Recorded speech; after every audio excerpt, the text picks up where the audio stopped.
अपरिवर्तनशीलता को ही सत्य का मानदंड क्यों बनाया है? जैसा कि आप जानते हैं, सत्य व्यक्तिनिष्ठ और ऐच्छिक है। इसके कई मानदंड हैं, आप अपना भी बना सकते हैं। जिसकी इच्छा तत्व को जानने की है, उसको परिवर्तनशीलता का मानदंड अपनाना चाहिए। तत्व का अर्थ है जो कभी नहीं बदलता, जो नित्य होता है और जिसके बिना अस्तित्व संभव नहीं है। जो सबसे महत्वपूर्ण आयाम है वो तत्व है। तो इस प्रकार जो भी परिवर्तनशील है उसको हटाने के बाद तत्व बचता है और इसी को सत्य कहा गया है। तो जिसको भी तत्व का ज्ञान चाहिए, तत्व ज्ञान, उसको यही मानदंड अपनाना चाहिए। दूसरी बात है कि जिसको परम सत्य चाहिए, जो परम सत्य जानना चाहता है, उसको भी अपरिवर्तनशीलता का मानदंड अपनाना चाहिए। परम सत्य का अर्थ है जो हर संदर्भ में एक सा रहे या जो हर संदर्भ में सत्य हो।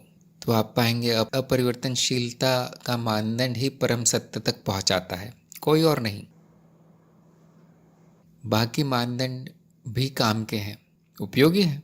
बहुत से मानदंड हैं, जैसे कि आप जानते होंगे, उत्तरजीविता का मानदंड, उपयोगिता का मानदंड, विज्ञान का मानदंड, गणित का, चित्त की विशेष अवस्था का मानदंड, और भी बहुत से हो सकते हैं।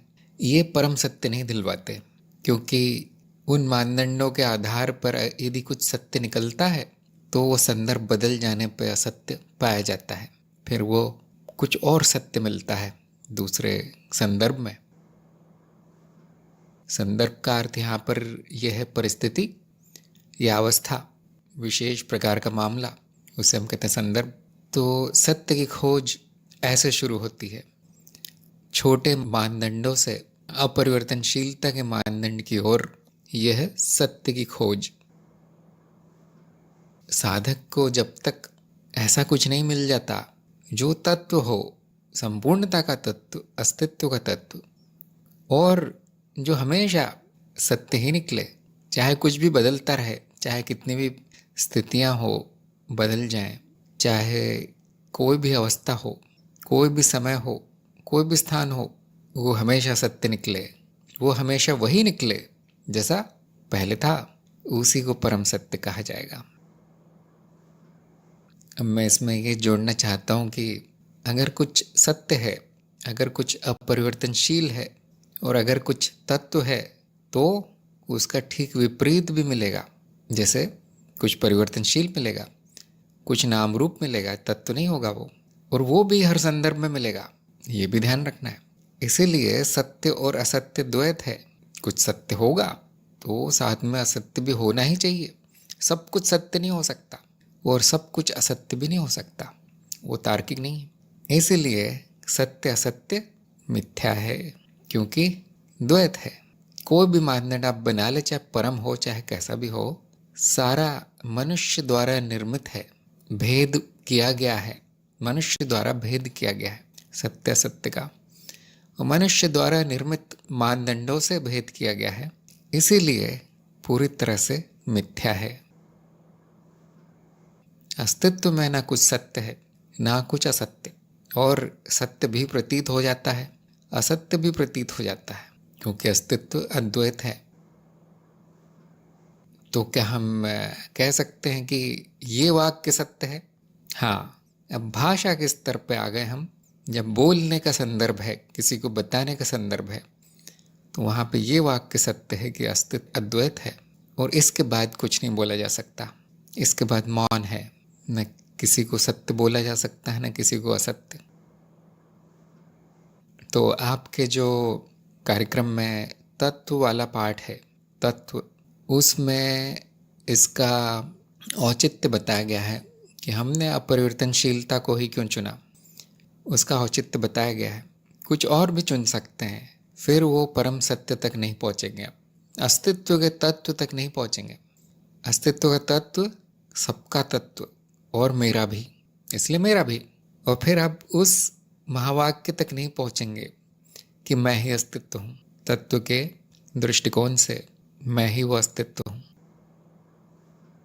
तो जिसको आत्मज्ञान चाहिए, जिसको तत्व जानना है, मेरा मेरा जान लिया तो सबका जान लिया, क्योंकि एक ही मिलेगा हर। ये बड़ी विचित्र बात है, क्योंकि एक ही अस्तित्व है तो एक ही तत्व मिलेगा, एक ही सत्य मिलेगा। तो जिनको ये जानना है उनके लिए एक ही मानदंड है। अब एक और आश्चर्यचकित करने वाली बात है कि भले ही वो कोई और संदर्भ हो, परम सत्य नहीं चाहिए हमें, वहाँ पर भी अपरिवर्तनशीलता का मानदंड ही काम आता है।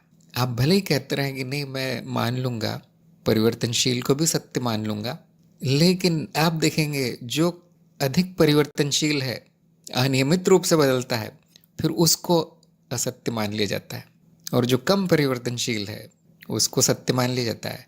अब ये सापेक्ष मानदंड है, हो सकता कुछ उपयोग हो इसका, लेकिन हमेशा यही निकलेगा। किसी भी स्तर पर आप चले जाएं, किसी भी संदर्भ में चले जाएं, परिवर्तनशील या अपरिवर्तनशील, कम परिवर्तन या अधिक परिवर्तन।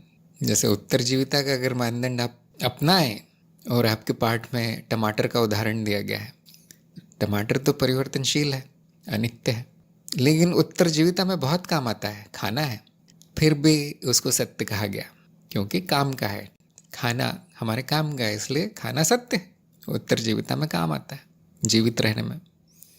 परंतु वही टमाटर अगर एक सेकंड में पूरी तरह नाश होने लगे, क्योंकि वो नश्वर है, नाश तो होता ही, लेकिन अगर वो एक सेकंड में नाश होने लगे, तब उसे कोई सत्य नहीं कहेगा, वो कहेगा ये भ्रम है, क्योंकि अब वो उत्तरजीविता में भी उपयोगी नहीं रहा। ऐसे सत्य को हम कहते हैं विसत्य, जिससे कुछ ना कुछ उपयोग है, परंतु अंत में वो रहता नहीं, और फिर जो रह जाता है वो वही है जो अपरिवर्तनशील होगा, और अस्तित्व के स्तर पर, संपूर्णता के स्तर पर अस्तित्व का तत्व ही रह जाता है जो अनुभव करता है। और वो क्यों परिवर्तित नहीं होता? क्योंकि शून्य है, निर्गुण है। इस प्रकार ये मानदंड इतना शक्तिशाली है कि आप हर रहस्य जान सकते हैं, हर प्रकार का ज्ञान हो सकता है। फिर तो आप कोई भी मानदंड अपना लीजिए, उसमें परिवर्तनशीलता की बात छुपी रहती है कहीं ना कहीं। परम सत्य तक तभी पहुंचा जा सकता है जब जो भी परिवर्तनशील है उसको हटा दिया जाए, और मिलता भी है, वो परम सत्य मिलता है। और बड़े आश्चर्य की बात है कि वो मैं हूँ, वो मैं स्वयं हूँ। ये सबसे बड़ा आश्चर्य है इस अस्तित्व में, कुछ और नहीं, कहीं और नहीं मिलेगा सत्य। तो ये संक्षेप में सारे अध्यात्म की कहानी है। इसीलिए सत्य का मानदंड समझना बहुत ज़रूरी है हर साधक के लिए। सत्य कैसे पहचाने, सत्य के संदर्भ समझना बहुत ज़रूरी है, तत्व की परिभाषा जानना बहुत ज़रूरी है। इसके बिना कोई अध्यात्म नहीं है। ये सब कहाँ सिखाया जाता है? केवल ज्ञान मार्ग में।